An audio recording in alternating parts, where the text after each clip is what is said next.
Bonjour tout le monde. Bienvenue sur la chaîne. Aujourd'hui, nous allons plonger dans une aventure en français pour vous aider à améliorer votre écoute, votre prononciation et enrichir votre vocabulaire. Que vous soyez débutant ou intermédiaire, cette vidéo est faite pour vous. Vous allez découvrir une histoire amusante et réaliste qui vous permettra de pratiquer vos compétences en français tout en vous amusant. Nous utiliserons aussi une technique appelée shadowing. Le shadowing, c'est simplement répéter ce que vous entendez, comme un écho. Cela aide à mieux comprendre les sons, le rythme et l'intonation du français. Prêt à essayer ? Dans cette vidéo, nous allons suivre un personnage dans une situation de la vie quotidienne. Vous allez écouter des dialogues, ressentir leurs émotions et apprendre de nouvelles expressions utiles. Après l'histoire, je vais vous guider à travers un exercice pour pratiquer les phrases clés et vous donner des exemples concrets pour les utiliser dans votre propre vie. Alors, détendez-vous, concentrez-vous et laissez-vous porter par l'histoire. Vous verrez, c'est facile et amusant. Préparez-vous à parler français dès maintenant. Il était une fois un jeune homme nommé Julien, qui vivait à Paris. Julien était quelqu'un de très sympathique mais aussi un peu distrait. Un jour, il a décidé d'aller visiter une petite ville en Provence pour ses vacances. Excité comme un enfant, il a préparé sa valise la veille, vérifié son billet de train 3 fois, et s'est même couché tôt pour être en forme le lendemain matin. Mais voilà, le jour du départ, Julien s'est réveillé avec une sensation étrange, quelque chose n'allait pas. Il se leva rapidement, vérifia encore une fois son sac, puis regarda l'heure. Il avait encore suffisamment de temps pour prendre son petit déjeuner tranquillement avant de partir. Tout semblait en ordre, ou presque. En arrivant à la gare, il réalisa soudain qu'il avait oublié son portefeuille chez lui. « Oh non, c'est une catastrophe !» s'exclama-t-il, paniqué. Heureusement, il avait encore un peu de monnaie dans la poche de son manteau, juste assez pour acheter un café. Il se dit que cela lui donnerait peut-être l'énergie nécessaire pour trouver une solution. Au café de la gare, Julien rencontra Sophie, une jeune femme charmante qui remarqua immédiatement son air stressé. « Vous avez l'air perdu, tout va bien ?» demanda-t-elle gentiment. Julien, un peu embarrassé, expliqua sa situation. Il raconta comment il avait tout préparé la veille, mais que malgré toutes ses vérifications, il avait fait cette erreur stupide. Sophie sourit et répondit, « Ne vous inquiétez pas, je peux vous aider. Vous pouvez appeler quelqu'un pour récupérer votre portefeuille. » Cela semblait simple, mais Julien, dans sa nervosité, ne savait plus comment expliquer correctement la situation au téléphone. Il essaya d'appeler sa voisine, mais il bégayait tellement qu'elle eut du mal à comprendre ce qu'il disait. « Calmez-vous, lui conseilla Sophie. Respirez profondément et parlez lentement. Dites simplement, « Bonjour, j'ai un petit problème, pourriez-vous m'aider ?» Julien suivit son conseil et réussit finalement à communiquer clairement avec sa voisine, qui accepta de lui apporter son portefeuille à la gare. Pendant qu'il attendait, Sophie et lui discutèrent de leurs voyages respectifs. Elle lui raconta qu'elle adorait explorer des petites villes françaises, car on y découvrait toujours des trésors cachés. Par exemple, elle mentionna un village perché dans les Alpes de Haute-Provence où les habitants organisaient chaque été un festival de musique traditionnelle. Julien, inspiré par ces histoires, se mit à rêver de toutes les aventures qu'il pourrait vivre en Provence. Quand la voisine de Julien arriva enfin, elle était essoufflée mais souriante. « Vous êtes vraiment tête en l'air.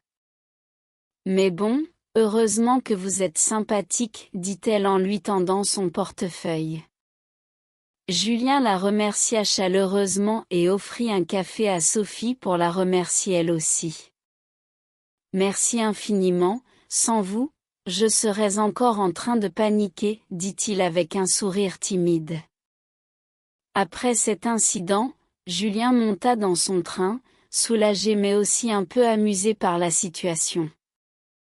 Il réalisa que parfois, les imprévus pouvaient nous offrir des rencontres inattendues et enrichissantes.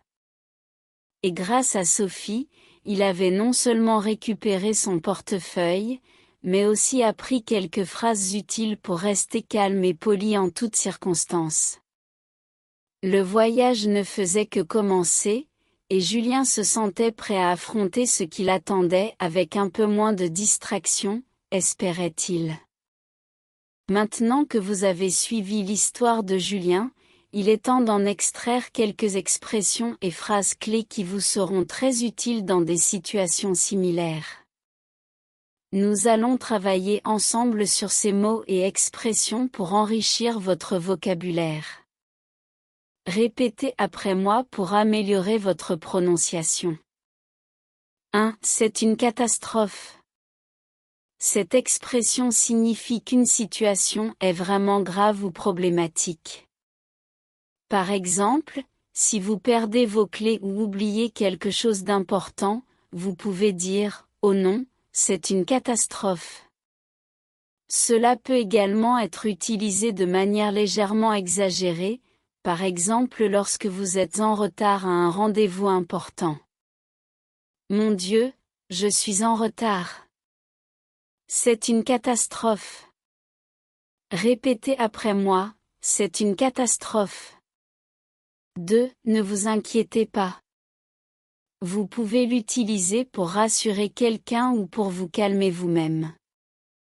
Par exemple, je n'ai pas mon portefeuille, mais ne vous inquiétez pas, je vais trouver une solution. Cette phrase est particulièrement utile dans des moments de stress ou d'incertitude. Elle montre aussi que vous êtes capable de garder votre sang-froid. Répétez après moi, ne vous inquiétez pas. 3. Respirez profondément. Cette phrase est parfaite pour conseiller à quelqu'un, ou à vous-même, de se détendre.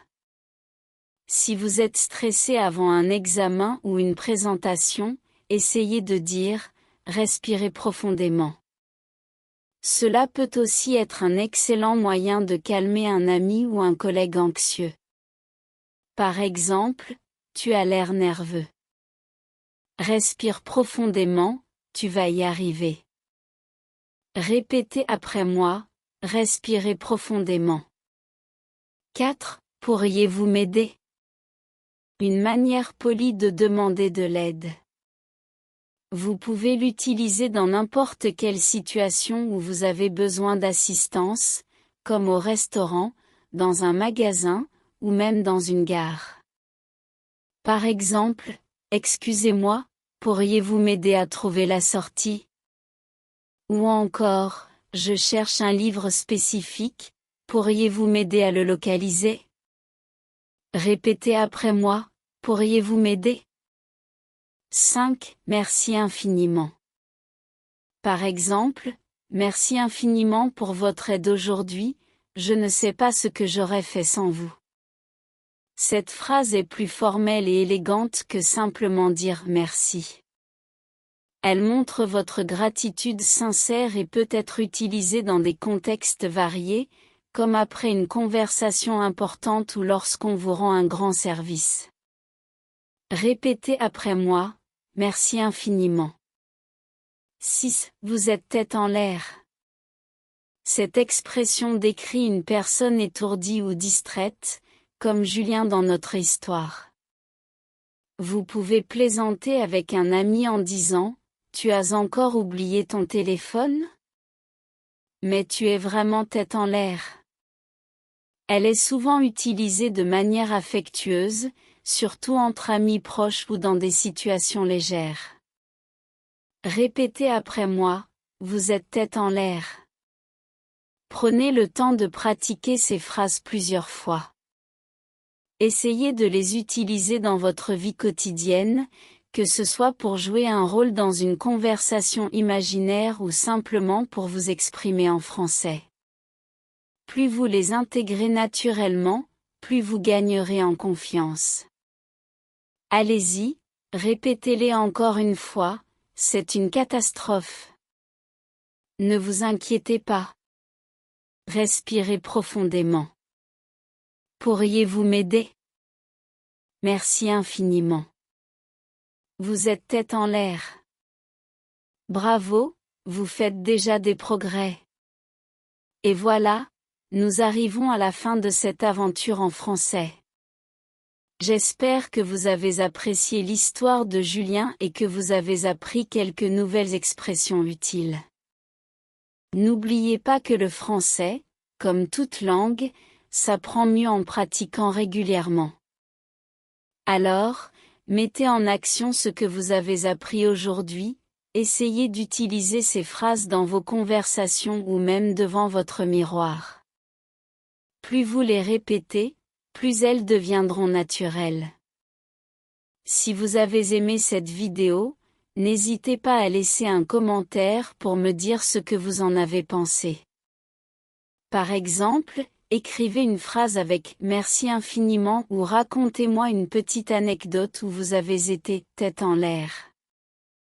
Je lis tous vos messages et j'adore échanger avec vous. Et bien sûr, si vous êtes nouveau ici, abonnez-vous pour ne pas manquer nos prochaines aventures en français. Chaque vidéo est une nouvelle occasion de progresser tout en s'amusant.